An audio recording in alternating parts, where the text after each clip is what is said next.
Shalom Bapak Ibu, Saudara-saudari yang terkasih dimanapun berada. Damai sejahtera buat kita dari Tuhan kita Yesus Kristus. Seperti biasanya setiap hari kita merayakan hari Santo dan Santa. Nah, di hari ini tanggal 3 Januari tahun 2022 hari Kamis, kita memperingati hari Santo Blasius. Beginilah cerita singkat tentang Santo Blasius. Santo Blasius hidup pada abad keempat. Sebagian mengatakan bahwa ia berasal dari sebuah keluarga kaya dan menerima pendidikan Kristiani. Semasa remaja, Blasius memikirkan tentang segala permasalahan serta penderitaan yang terjadi pada masa itu. Ia mulai menyadari bahwa hanya sukacita rohani saja yang dapat membuat seorang merasakan kebahagiaan sejati. Blasius menjadi imam dan kemudian diangkat menjadi uskup Sebaste di Armenia. Dengan segenap hati, Blasius bekerja keras untuk mengantar umatnya menjadi kudus dan bahagia. Ia berdoa dan berkhotbah, ia berusaha menolong semua orang. Ketika gubernur Licinius mulai menganiaya umat Kristiani, Santo Blasius ditangkap. Ia dibawa untuk dijebloskan ke dalam penjara dan dihukum penggal. Dalam perjalanan, umat berkumpul di sepanjang jalan untuk melihat uskup mereka yang terkasih untuk terakhir kalinya.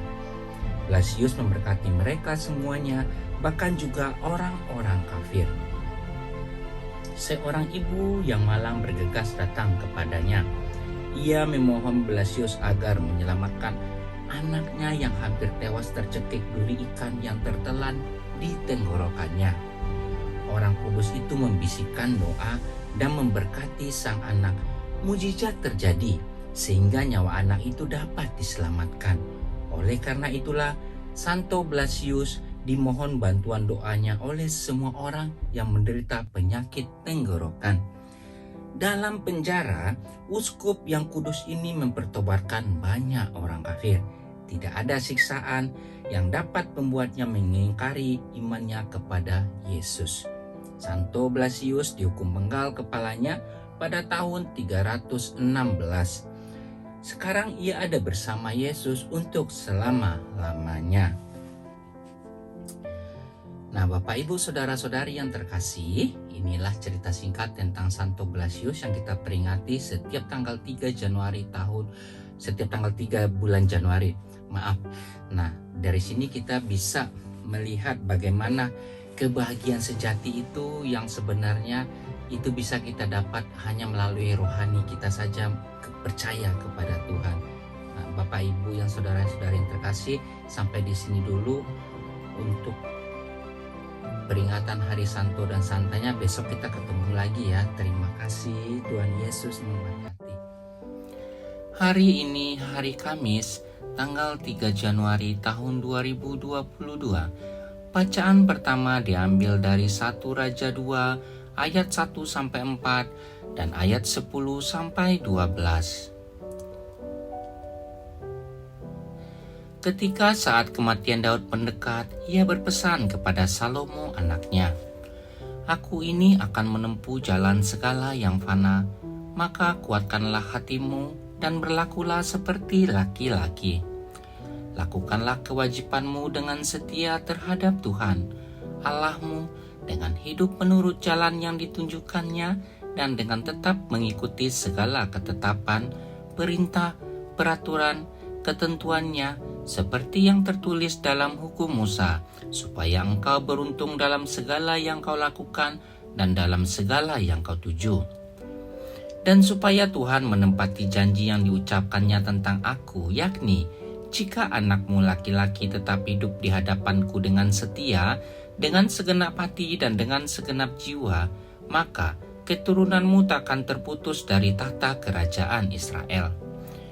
Kemudian Daud mendapat perhentian bersama-sama nenek moyangnya dan ia dikuburkan di kota Daud. Dan Daud memerintah orang Israel selama 40 tahun. Di Hebron ia memerintah 7 tahun dan di Yerusalem ia memerintah 33 tahun. Salomo duduk di atas tahta Daud, ayahnya, dan kerajaannya sangat kokoh. Demikianlah sabda Tuhan. Syukur kepada Allah. Inilah Injil Tuhan kita Yesus Kristus menurut Markus. Dimuliakanlah Tuhan. Bacaan Injil diambil dari Markus 6 ayat 7 sampai 13. Ia memanggil ke-12 murid itu dan mengutus mereka berdua-dua. Ia memberi mereka kuasa atas roh-roh jahat dan berpesan kepada mereka supaya jangan membawa apa-apa dalam perjalanan mereka, kecuali tongkat, roti pun jangan, bekal pun jangan, uang dalam ikat pinggang pun jangan. Boleh memakai alas kaki, tetapi jangan memakai 2 baju. Katanya selanjutnya kepada mereka, kalau di suatu tempat kamu sudah diterima dalam suatu rumah, tinggallah di situ sampai kamu berangkat dari tempat itu. Dan kalau ada suatu tempat yang tidak mau menerima kamu, dan kalau mereka tidak mau mendengarkan kamu, keluarlah dari situ dan kebaskanlah debu yang di kakimu sebagai peringatan bagi mereka. Lalu pergilah mereka memberitakan bahwa orang harus bertobat. Dan mereka mengusir banyak setan dan mengoles banyak orang sakit dengan minyak dan menyembuhkan mereka. Demikianlah sabda Tuhan. Terpujilah Kristus. Hari ini, hari Kamis tanggal 3 Januari tahun 2022. Renungan Harian Katolik. Kehadiran Yesus Kristus adalah kehadiran warta gembira besar, yakni kedatangan kerajaan Allah. Warta gembira hari ini menampilkan kedatangan Kristus yang membawa pembebasan dan sukacita besar bagi orang-orang dari Galilea dan daerah-daerah sekitarnya. Ia melenyapkan segala penyakit dan kelemahan manusia. Kehadirannya membawa harapan bagi dunia, sehingga tidak heran pada zamannya begitu banyak orang yang mencari Dia. Situasi manusia zaman ini tidak banyak berbeda dengan situasi zaman Yesus. Di mana-mana masih banyak ditemukan penderitaan karena berbagai persoalan hidup. Krisis zaman ini tidak jauh berbeda dengan krisis zaman Yesus, krisis damai dan harapan. Manusia sudah kehilangan arah di tengah dunia yang menawarkan begitu banyak nilai yang tidak jarang justru terasa saling merelatifkan, bertentangan dan membingungkan. Di mana kita bisa menemukan pegangan? Pada siapa kita bisa berharap? Haruskah Yesus berinkarnasi sekali lagi bagi manusia zaman ini? Hari ini kita semua yang mengaku diri sebagai murid-murid Yesus, yang mengaku sebagai umat Kristiani, kembali diingatkan tentang teladan Sang Guru. Sejauh mana orang-orang Kristen sungguh meneladani gurunya? Apa arti kehadiran orang Kristiani di tengah dunia? Apakah kehadiran kita sungguh menjadi kehadiran Kristus kembali bagi dunia? Ataukah justru sebenarnya kita malah yang menghalangi hadirnya Kristus dan kerajaan Allah bagi dunia? Bukankah kita yang merampas damai dan harapan dari hati banyak orang? Bila demikian, seruan Yesus hari ini mestinya kembali menyentak kesadaran kita. Bertobatlah sebab kerajaan Allah sudah dekat. Iman kita pada Kristus mesti tampak dalam kesaksian nyata di tengah dunia. Kehadiran kita mestinya sungguh menjadi kehadiran Kristus, kehadiran kerajaan Allah.